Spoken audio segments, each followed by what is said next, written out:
Welcome. I'm Alice Alicia Jones, and this is another one of my Living Consciously videos.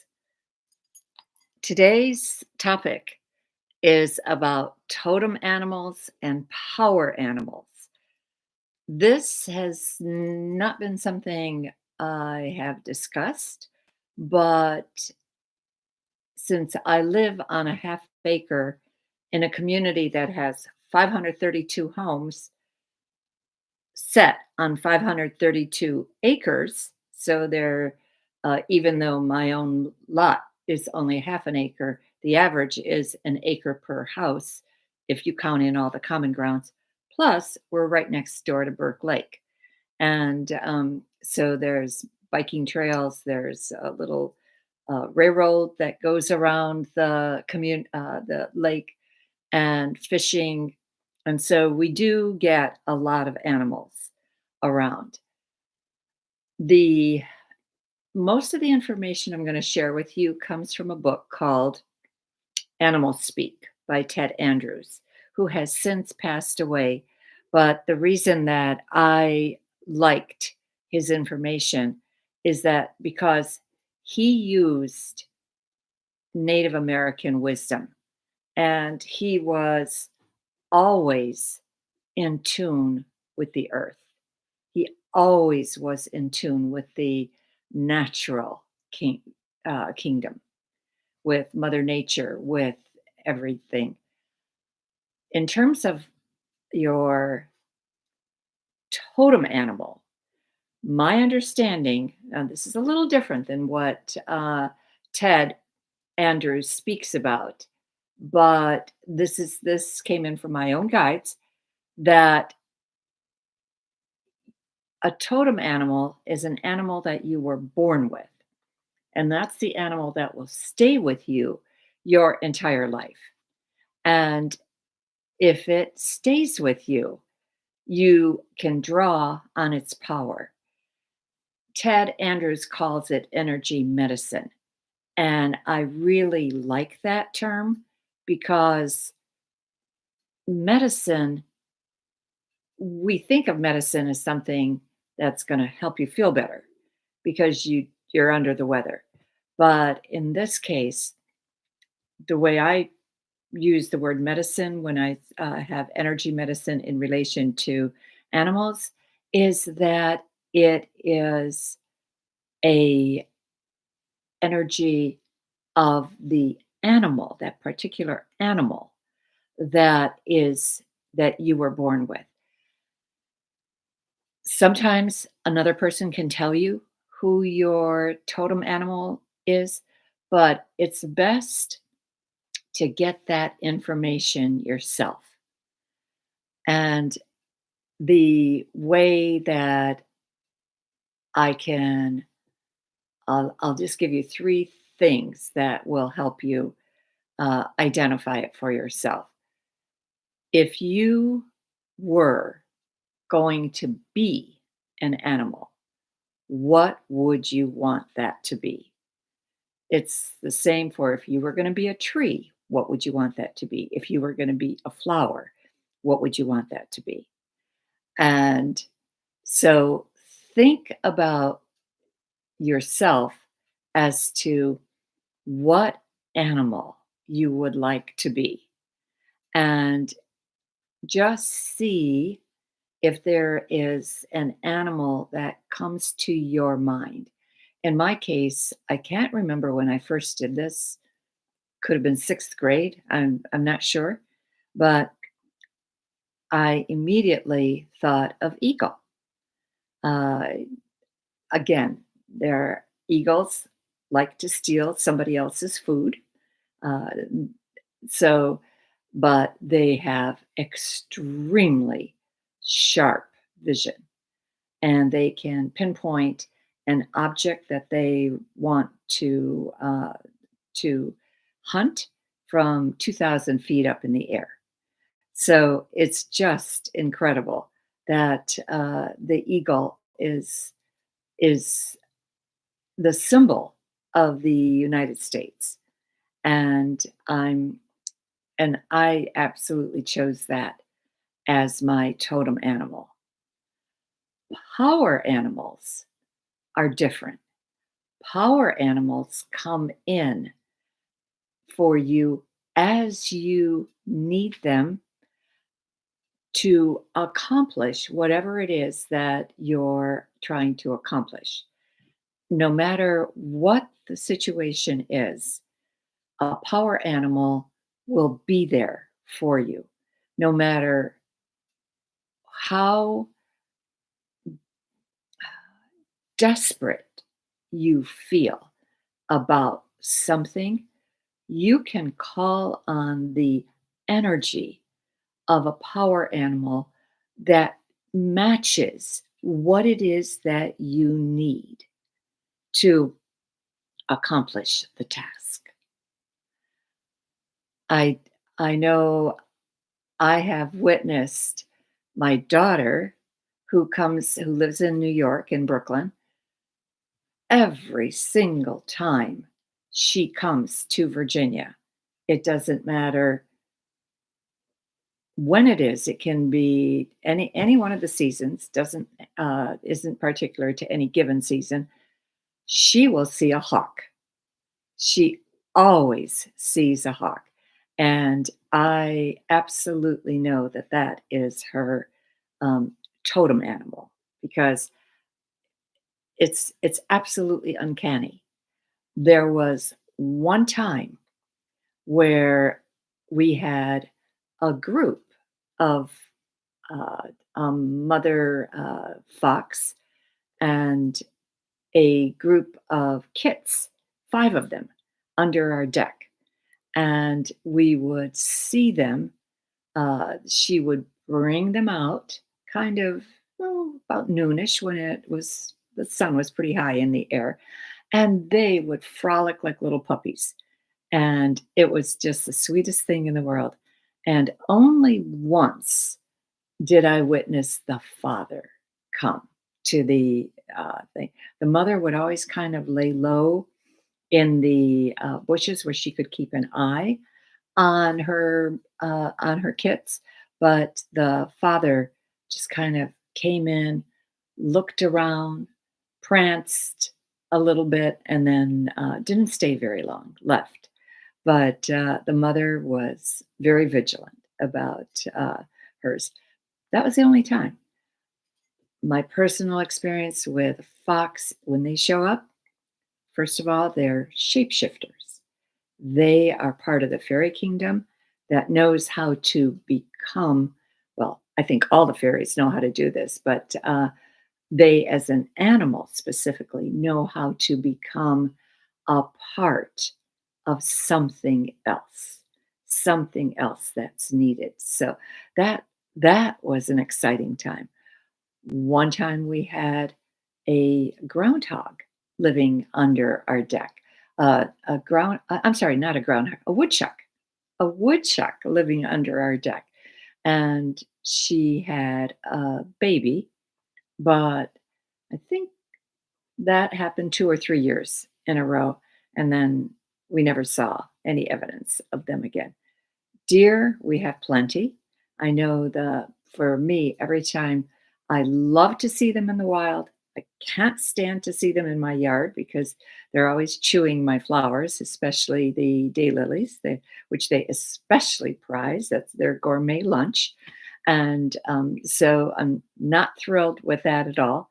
But they, every time I see them, the message that goes through through my head, be gentle with yourself. So I look at that and I think, interesting. I must somehow or other I must be riding myself too harshly. So because that's the message that goes through. Be gentle with yourself.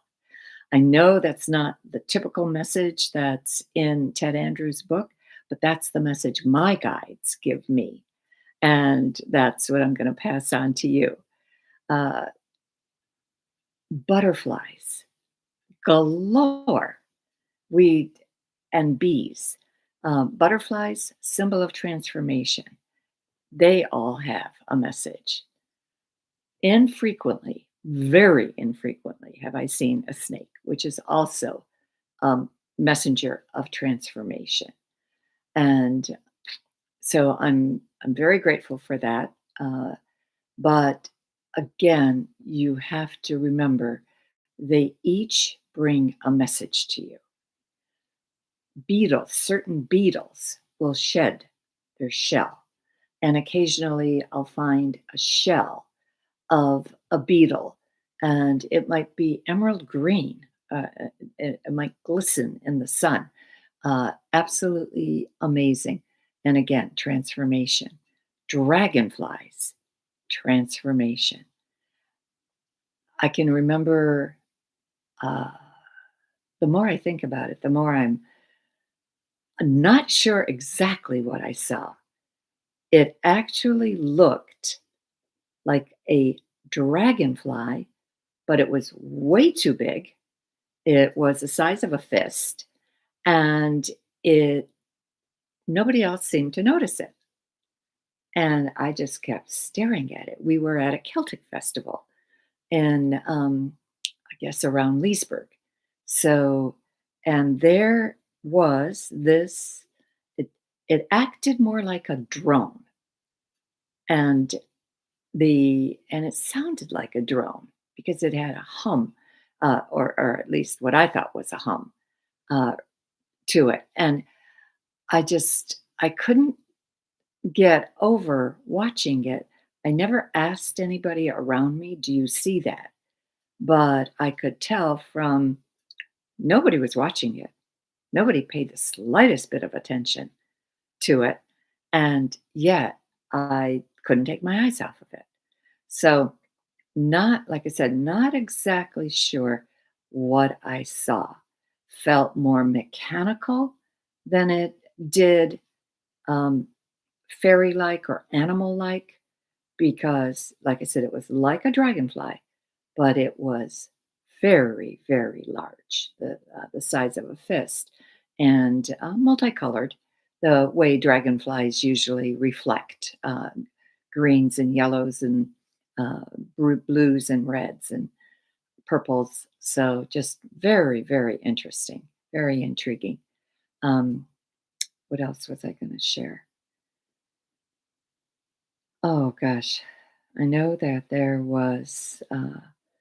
have been multiple times where I have seen, I once saw the chakra colors of an earthworm.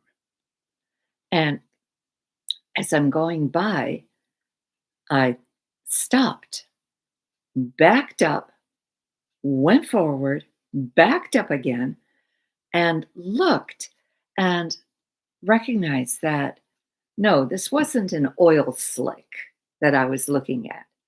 These were, this was just on the earthworm, and it was green and red and blue.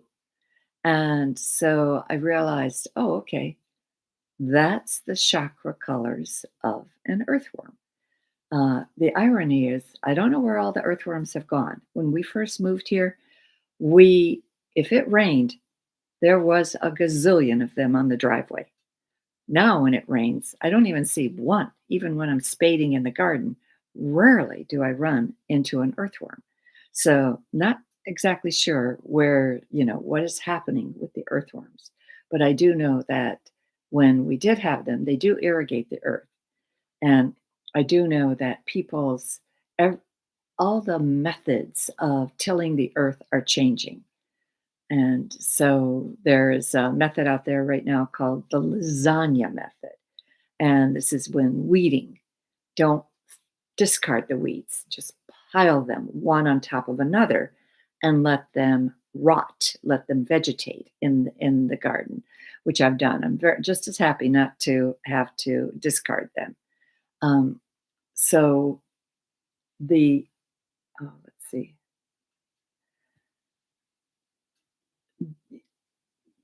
tilling the garden has taken a little bit of a different as a chore for me. I do tend to wait till there's rain, and fortunately, we're on the tail end right now of Hurricane Debbie, and which has kind of is moving to Pennsylvania and Vermont. And so, very, very grateful that I still have some of my dahlias in they're at least 3 foot tall. They're still in giant pots that I had planted each one of the tubers in, and they need to be put into the ground. So, and I still have, some um, plants that I feel are too invasive that I want to get out of the front bed. So I'm very grateful for the rain. But the animals that cross your path, I do recommend that you get the book Animals Speak by Ted Andrews, but you can look him up on the internet. There's a lot of information on the internet, totally free. Don't have to worry about buying anything if you don't want to. Don't have to invest. So I love the book, so I keep it as one of my reference books. But other than that, I'm just very, very happy to to give you a just a brief introduction to this. And I know the item that I forgot. There was one time I was walking in Burke Lake with my husband. This is, I'm going to say, in the neighborhood of about 15, 20 years ago. And it was January and it had snowed. And we were walking down a path where we had come in from the back part of the more uh, not the bike path of Burke Lake, but the back part of it through the woods. And for whatever reason, I turned and looked behind me, and I saw what looked like to me was a condor, except I knew it wasn't, because we don't have condors in Virginia.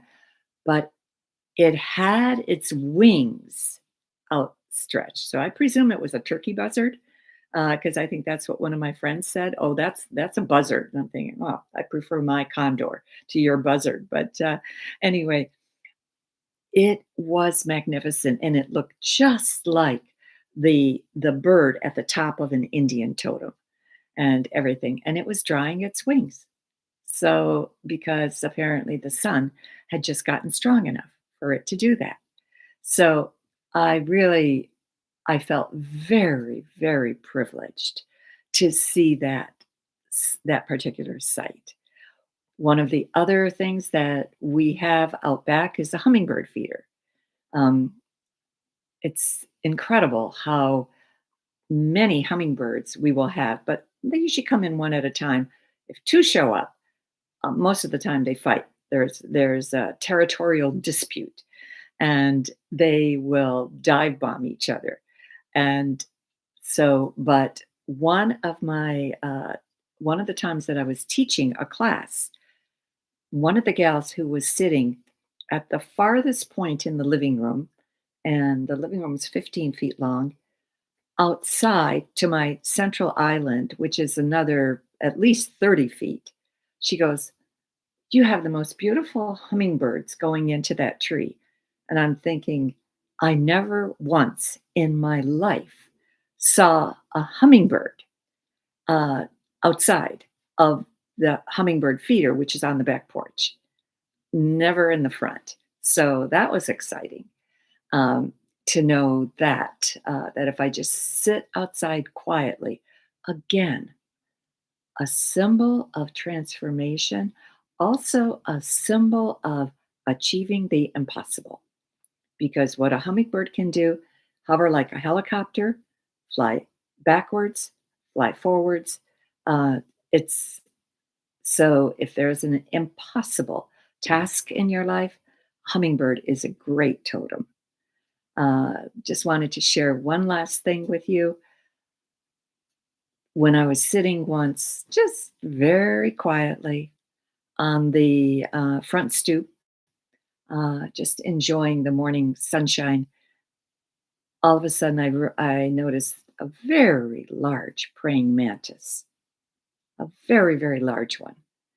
And then I look kind of a little bit further down, and there in one of the because I my whole stoop is lined with flowers, flower pots, which have flowers in them. There was another one, another praying mantis. And in a blink of an eye, the green one that I had spotted first ate the head of the brown one. So, and I guess they eat the male. The female will eat the head off the male. So again, witnessing that I've never really meditated on it as to why I witnessed that, but all I had to do, all I had to think of was that somehow or other this has to do with the dominance of feminine and masculine. And that was a number of years ago. But uh, we're entering a period now where some of that might play out in our life. So, anyway, I thank you for being here, and I'm so grateful uh, to have you here. Also, if you are in the need of a great meditation book, Own Your Power Day by Day is virtually there's the remarks I've gotten from clients who have picked it up for the first time is basically that they can't put it down. And even though you're only asked to read 2 pages a day, because it's a book meant to take you through a whole year's of meditation, um, they just said, I had to go back and I had to reread everything that I hadn't read up until the day that I got the book. So, and I'm just all I know is that spirit had a hand in every single word in that book. And if you would like more information on anything I do, you can visit my website, Alicia, ALICJA, Jones.com. Or if you forget that, just go Alice Jones Psychic and it'll take you to the same place. I thank you for being here. I was gone a couple of weeks. I know I got a shot in my eye last week, but the week before that, something happened that uh, just disrupted my life and everything. I will not be here for the next 2 Fridays because, again, we're going to Pennsylvania to a little cottage that my husband's grandfather purchased in 1947. That's been added on to, still a humble little cottage, and which we all love because you can bring pets there, you can bring babies there, and nobody worries about what the condition of anybody ruining anything. It's just a very casual place right on Lake Idlewild. For me, it's one of my favorite spots in the world because I can, from about 2 o'clock on, the way the sun hits the water, I see a million points of light and I see them coming towards shore. And I always feel that those are the undines, the nature spirits of water. And occasionally the trees have blessed me with their aura. I can actually see the aura of the tree. Sometimes it's magenta, sometimes it's blue, sometimes it's yellow. And just very, very, feel very gifted when that happens. So it's a place just to go to veg. You don't really do much there, but you do veg, and very, very happy to be there. So, anyway, so it will be the first week in September that I see you again, uh, that I come back on this. Again, don't know what the subject is. My guides kind of clue me in, usually the day I'm going to give talk. So, I thank you, I bless you, and hope you have a wonderful remainder of August. Thank you. Take care.